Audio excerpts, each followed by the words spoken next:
नमस्कार, स्वागत है study with Ravi YouTube channel में। आज देखते हैं हिंदी व्याकरण से अनेक शब्दों के लिए एक शब्द, अनेक शब्दों के लिए एक शब्द। ये बहुत ही महत्वपूर्ण है और टीजीटी पीजीटी परीक्षा में पूछे हुए प्रश्न हैं। तो चलिए प्रैक्टिस करते हैं। तो पहला प्रश्न है, सदा स्नाता शब्द निम्न में से किस वाक्यांश पर लागू होता है? जो सदा स्नान करती हो, जो सदा नत बनी रहती हो, या फिर जिसने अभी अभी स्नान किया हो, या इनमें से कोई नहीं। तो सदा स्नाता इसका जो सही आंसर है वो है ऑप्शन नंबर ग, जिसने अभी अभी स्नान किया हो। प्रश्न नंबर 2, जो पूजा के योग्य हो उसे कहा जाता है? पूजनीय, पूज्य, पूजनीय या फिर पूजनीय। तो इसका सही उत्तर हो जाएगा ऑप्शन नंबर ख, पूज्य। प्रश्न नंबर 3, जिसका कोई शत्रु पैदा ही ना हुआ हो उसे कहते हैं? अजान बाहु, अजात शत्रु, अज्ञात शत्रु या फिर अजात पूर्व। तो जिसका कोई शत्रु पैदा ही नहीं हुआ हो उसे कहते हैं अजात शत्रु। प्रश्न नंबर 4, कृतघ्न शब्द के लिए वाक्यांश होगा? तो इसका सही उत्तर हो जाएगा कृतघ्न। कृतघ्न का होता है जो किए हुए उपकार को नहीं मानता है। ऑप्शन नंबर ख इज राइट आंसर। प्रश्न नंबर 5, गतानुगतिक शब्द का सही अर्थ है? तो गतिक का जो सही अर्थ है वो है ऑप्शन नंबर का, प्राचीन आदर्श के अनुसार चलने वाला। प्रश्न नंबर 6, जिसे किसी से लगाव ना हो उसे क्या कहते हैं? तो जिसे किसी से लगाव ना हो उसे कहते हैं निर्लिप्त। ऑप्शन नंबर ग इज राइट आंसर। प्रश्न नंबर 7, जो कुछ जानने की इच्छा रखता हो उसे क्या कहते हैं? तो जो कुछ जानने की इच्छा रखता उसे जिज्ञासु कहते हैं। ऑप्शन नंबर क इज राइट आंसर। प्रश्न नंबर 8, जो बात लोगों से सुनी गई हो उसके लिए एक शब्द क्या होगा? तो जो बात लोगों से सुनी गई हो उसका लिए एक शब्द कहेंगे किंवदंती। प्रश्न नंबर 9, सबके समानाधिकार पर विश्वास, इसके लिए एक शब्द बताइए। तो सबके समानाधिकार पर विश्वास समाजवाद। ऑप्शन नंबर ख इज राइट आंसर। प्रश्न नंबर 10, रजोगुण वाला, रजोगुण वाला के लिए एक शब्द होगा राजसिक। प्रश्न नंबर 11, जो पहले कभी ना हुआ हो वाक्यांश के लिए प्रयुक्त एक शब्द होगा? जो पहले कभी ना हुआ हो उसके लिए एक शब्द होगा अभूतपूर्व। प्रश्न नंबर 12, अन्न को पचाने वाली अग्नि, अन्न को पचाने वाली अग्नि होती है जठराग्नि। ऑप्शन नंबर का इज राइट आंसर। प्रश्न नंबर 13, देवताओं का उपवन वाक्यांश के लिए एक शब्द होगा? देवताओं का उपवन, इसके लिए एक शब्द होगा नंदन कानन। ऑप्शन नंबर का इज राइट आंसर। प्रश्न नंबर 14, जिसकी आशा न की गई हो के लिए एक शब्द होगा? तो जिसकी आशा न की गई हो उसके लिए एक शब्द होगा ऑप्शन नंबर ख, अप्रत्याशित।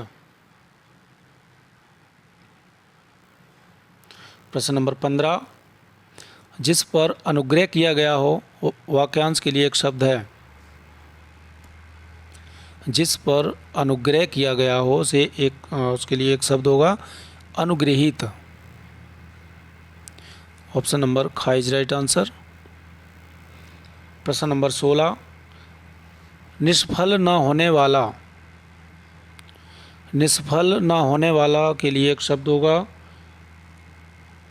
अमोघ। प्रश्न नंबर 17, जो कुछ बातें करता हो, जो बहुत बातें करता हो उसे कहेंगे वाचाल। प्रश्न नंबर 18, मोक्ष की इच्छा रखने वाले के लिए एक शब्द होगा। मोक्ष की इच्छा रखने वाला के लिए एक शब्द होगा। ऑप्शन नंबर सी गा मुमुक्षु। प्रश्न नंबर 19, जिसका जन्म पहले हुआ हो, वाक्य के लिए एक शब्द होगा। तो जिसका जन्म पहले हुआ हो उसे अग्रज कहेंगे।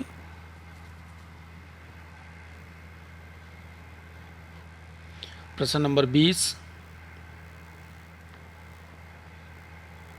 जीतने की इच्छा हेतु एक शब्द लिखिए।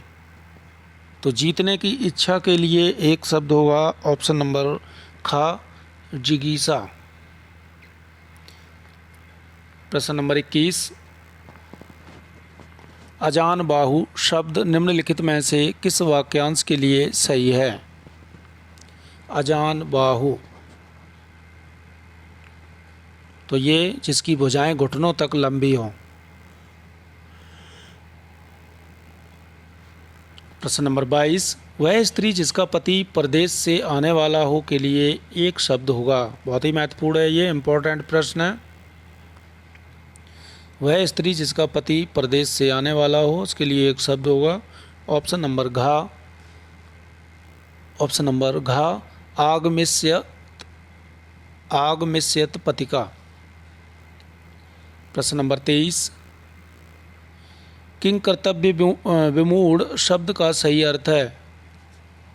किंग कर्तव्य विमूढ़ का जो सही अर्थ है वो है ऑप्शन नंबर गा, जिसे यह ना सूझ पड़े कि अब क्या करना चाहिए।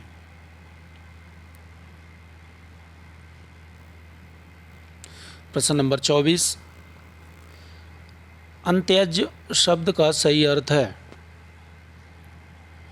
अंत्यज का जो सही उत्तर है इसके लिए जो सही हो जाएगा वो है जिसका जन्म निम्न वर्ग में हुआ हो। प्रश्न नंबर 25, बहुज्ञ शब्द के लिए उपयुक्त उचित वाक्यांश होगा। बहुज्ञ, तो बहुज्ञ का होता वो जो बहुत जानकार हो। ऑप्शन नंबर का इज राइट आंसर। प्रश्न नंबर 26, वह भाई जो अन्य माता से उत्पन्न हुआ हो कहलाता है।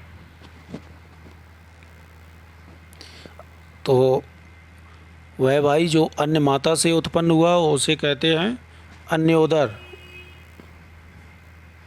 प्रश्न नंबर 27, अनुशासनात्मक कार्रवाई की प्रक्रिया के फलस्वरूप पद से नीचे उतारना उसे क्या कहेंगे।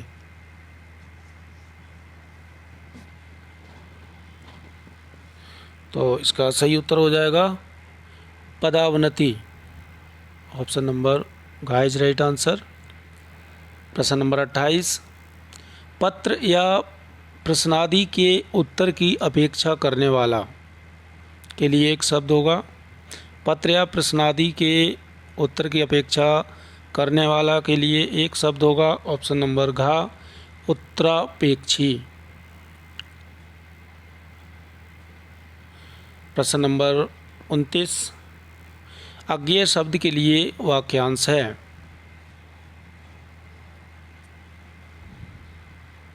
तो अज्ञेय के लिए वाक्यांश होगा ऑप्शन नंबर गा, जिसे जाना ना जा सके। प्रश्न नंबर 30, अनुमति शब्द के लिए वाक्यांश है। तो अनुमति के लिए जो एक शब्द होगा वो होगा किसी कार्य के लिए सहमति देना। ऑप्शन नंबर घ इज राइट आंसर। प्रश्न नंबर 31, अन्योन्याश्रित शब्द के लिए वाक्यांश है। 31 का सही उत्तर है एक दूसरे पर आश्रित होना। प्रश्न नंबर 32, पार्थिव शब्द के लिए जो वाक्यांश है वो बताइए। पार्थिव, तो पार्थिव का होता है जिसका संबंध पृथ्वी से हो। ऑप्शन नंबर ख इज राइट आंसर। प्रश्न नंबर 33, यायावर शब्द के लिए एक वाक्यांश है। यायावर के लिए, तो यायावर के लिए एक वाक्यांश होगा ऑप्शन नंबर ग, एक स्थान पर टिक कर न रहने वाला।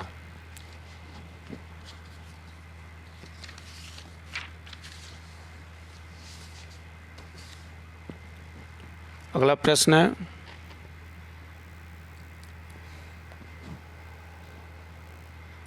है, पृष्ठव्य के लिए वाक्यांश है। तो पृष्ठव्य के लिए एक जो वाक्य होगा वो होगा पूछने योग्य। प्रश्न नंबर 35, कार्य को नए ढंग से करने की पद्धति के लिए एक शब्द चुनें। तो कार्य को नए ढंग से करने की जो पद्धति होती है उसे कहते हैं ऑप्शन नंबर ग, नवीनीकरण। प्रश्न नंबर 36, निश्चित समय के भीतर पत्र का उत्तर न प्राप्त होने की दशा में अनुबोधक के रूप में भेजा जाने वाला पत्र उसे क्या कहेंगे। प्रतिवेदन, ज्ञापन, परिपत्र या फिर अनुस्मारक। तो उसे कहेंगे ऑप्शन नंबर घ, अनुस्मारक। प्रश्न नंबर 37, जिस स्त्री का पुत्र तथा पति ना हो उसे क्या कहेंगे। अवीरा, सदवा, विधवा या फिर निसंतान। तो जिस स्त्री के का जो पुत्र और पति दोनों ना हो उसे कहेंगे अवीरा। प्रश्न नंबर 38, किसी के प्रति उदारता एवं कृपा पूर्वक किया जाने वाला व्यवहार के लिए एक शब्द होगा। विग्रह, निग्रह, अवग्रह या फिर अनुग्रह।